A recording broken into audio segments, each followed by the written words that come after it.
Hi guys, Dr. Mel again. We're busy with physics and we're doing the Doppler effect, which is the first section on waves in the grade 12 curriculum.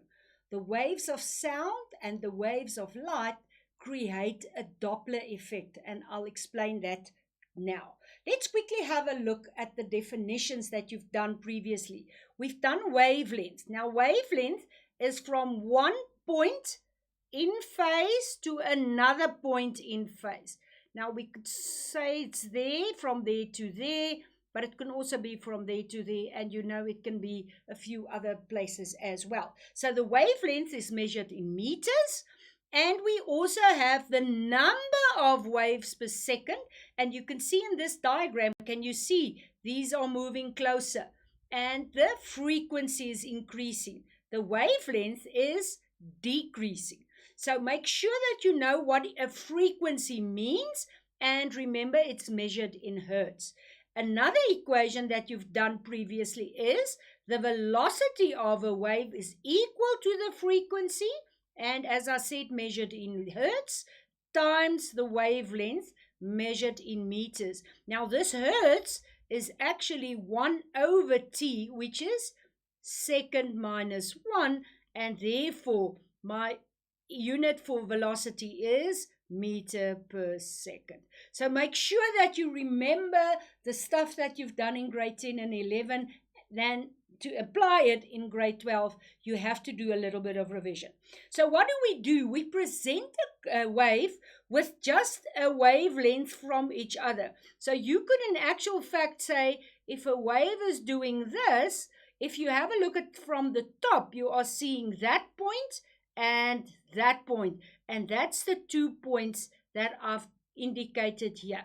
So be careful that you do not confuse yourself. That is in actual fact a wavelength apart. This also indicates to you the frequency. So what does Doppler say? Doppler says if a source is moving towards a listener, you'll see that it's pressing the wavelengths against each other. It's shortening the waves. It's increasing the frequency. When it's moving away from another listener, can you see that listener? The listener is hearing softer sounds, and this one is hearing louder sounds because the waves are lowering the frequency. So it's quite important to know which direction is the source moving. Is it moving towards the listener or away from the listener? Or who's moving? Is it the source that's moving, or is it the listener that's moving? So we'll see how we're going to apply it. The definition of the Doppler effect says where there's relative motion between the source, and remember, that's making the source, that's making sounds. It's the siren, it's the source of the sound, and the listener. There's two aspects that you have to consider. When the source moves, so I've got the source moving at a certain velocity, the frequency that the listener hears changing. So the frequency that the listener hears is actually changing. When the listener and the source is moving, now the listener as well as the source is moving.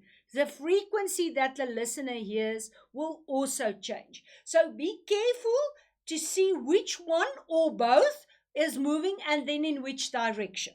So let's have a look at the equation. The Doppler equation says the frequency that the listener hears. So this is the sound that you hear, is actually dependent firstly on the frequency of the siren. So that is the siren making a noise, an ambulance, a police car, an alarm. That's dependent of the changing velocities. So the first velocity that we have to recognize is the velocity here. Can you see there's V? Well, that's the constant velocity of sound, all sound in air. And that's a constant value of 340. Or if it's a different amount, they will actually tell you in the question. Then I've got to consider what is the velocity of the listener and what is the velocity of the sound.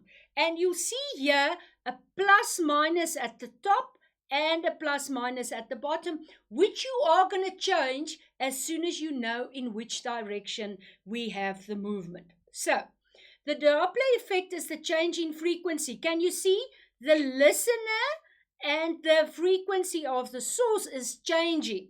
Well, the listener is hearing a sound from the source depending on the velocities that's changing.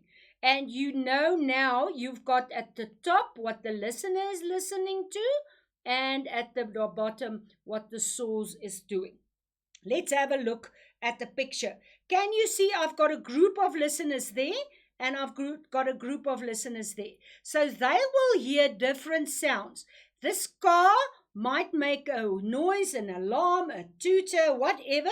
These people will hear a different sound to those people there because this car is nearer to them. And can you see here the traffic police is also making an impact here because he's listening in terms of his apparatus to the change in frequency. So they can actually determine the velocity of the source when they use these apparatus.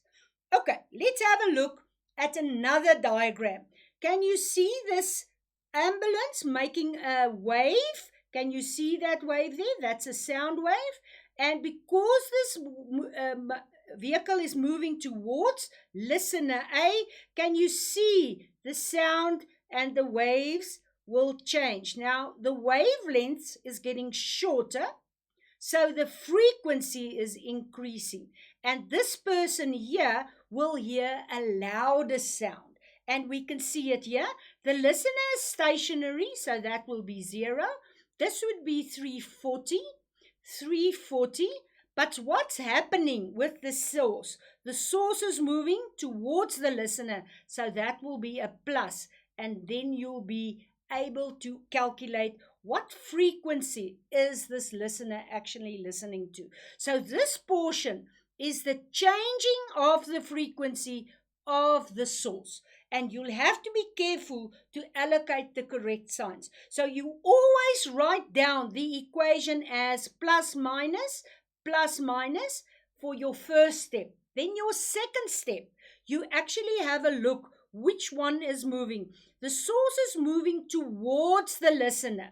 So you'll see you'll have to increase the sound of the source, the frequency. Therefore, you are deducting the velocity of the source so that you can increase the frequency of the source. In another equation, you can have the source moving away. So if the small source is moving away, you want this to be actually decreasing. Therefore, this will be a plus sign. So make sure that you know in which direction will these move. And remember, in this case, the listener was stationary, so that was actually 0 there. And I didn't even put it into my calculation because it's 0. Right.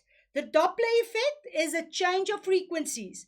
A high frequency, if it's moving towards the increasing velocity that the listener hears, and a decreasing velocity, frequency, if you see that there's a longer wavelength in terms of frequency, it's then a lower frequency.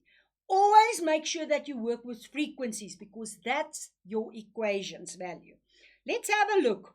The listener moves. Now the person is moving towards the source. Let's say, for instance, it's an alarm going off, a car or a house, and the listener is moving towards the source. So now I know the velocity of the listener, I have to add to that because it will get louder.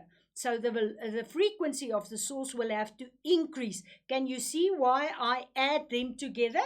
And remember, the source was stationary, so that was 0. The second movement of the listener can be away from the source. Now you know this frequency then has to be lower. And can you see why I'm deducting then at the top? So you just think of it. If you're moving towards something, the frequency will get smaller because, or higher, sorry, because you'll have to hear louder sounds. If you're moving away, softer sounds. I drew up a little table, and it might be valuable for you just to draw a little table with me and indicate to yourself. I've got my equation, and as I said just now, be careful. You cannot use a plus and a minus. You'll have to allocate a sign to each of them. If the source is moving to the listener, then you've got the listener will hear a louder sound. Therefore, that will be a plus at the top and a minus at the bottom. So the frequency that the listener is hearing is increasing. If the listener is moving towards the source, can you see there? Again, the same, because it has to be louder, greater or higher frequency. On the other hand, if the source is moving away, I want a lower or decreasing frequency. Then I'm increasing here at the bottom and I am decreasing at the top. Can you see these? And again, if the listener is moving away, I want a lower frequency. Again, I'm adding the two velocities at the bottom and I'm decreasing at the top. Make sure that you know which one is stationary. Are you listening carefully? Is it coming towards you or is it going away? And that impacts on the frequency. You'll always get your equation like that. And please, you've got to write that down like that, exactly as on the information sheet. Let's have a look if we've got both sources moving. The source and the listener. If they are moving towards each other, we know the listener will hear a higher frequency. Therefore, I'll add them together at the top, but I'll decrease at the bottom. Can you see there? I'm deducting it. If both are moving away, well, in that case, it has to be a lower frequency. Therefore, at the bottom, I'm adding it and I'm deducting it at the top. It makes sense. It's logical, but you have to be careful. Let's have a look at the moving sound. Can you see here? If this sound is moving that way, can you see the frequency here is increasing? Can you see the wavelengths are shorter? And this is moving towards that side, so I've got a lower frequency. Guys, make sure it's not difficult. It's just accurate reading. An equation that we're going to use will be applied with something like this. A vehicle is moving at 20 meters per second. Now, I immediately know that's the source moving at 20 meters per second in your direction and hoots at a frequency of 500 hertz. So that's the frequency of the source, and that is 500 hertz. Assume that the speed of sound is 330. It's not 340 as previously said. They're giving me the speed of sound as 330. And if you are standing still, calculate the frequency that you will hear. So they're asking me the frequency that I'm hearing, the listener. And there's two parts of this. If the vehicle approaches you, so it's coming nearer, and if it's going away from you, so it's going further. So make sure that you know, is it nearer or further, because that will impact on the frequency that you hear. Let's go to the first one. I know the velocity of the source. I know the velocity of sound. I'm now going to write down my equation as on my information sheet. And I'm going to complete the values that I have. I immediately substitute the value of velocity of sound. I'm going to put it in that equation. Can you see there? I've got the velocity of the source as 20, and I've got the frequency of the source 500. Now quickly, let's have a look.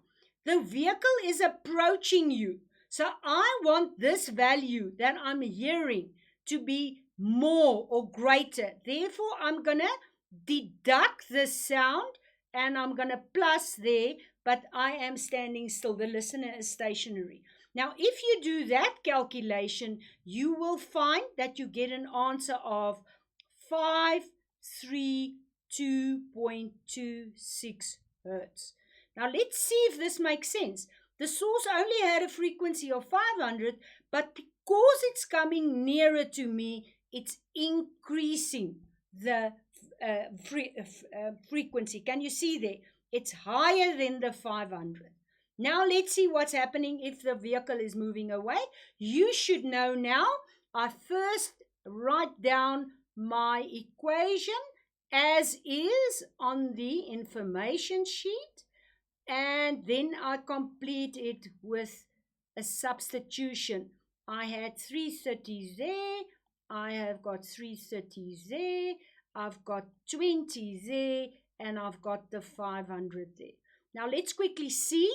The source is moving away, so I want this number to become larger at the bottom. Therefore, I am going to add it because I want the frequency to be more. It has to be more there in order for the frequency that I'm hearing to be less. And if you do that calculation, you'll find an answer of 471.43 hertz. Is it higher or lower than the 500? Well, it's lower, and it makes sense because the vehicle is moving away. So always test your answer and see if you get the correct answer. Applications, we use Doppler quite often.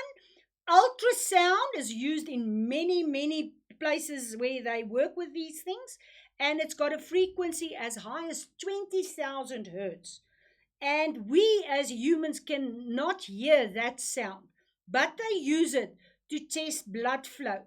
They actually, with ultrasound, can see if there's any constrictions in blood vessels. So they'll use that in hospitals.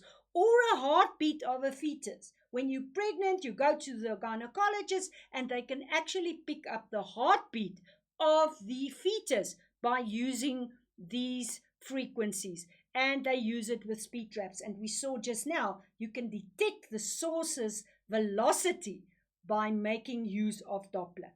Can you guys state Doppler's definition? Please learn it. Explain the change in pitch, which is the frequency of the source changing when it's moving towards or away. You have to be able to solve problems, and then you've got to know a few of these applications.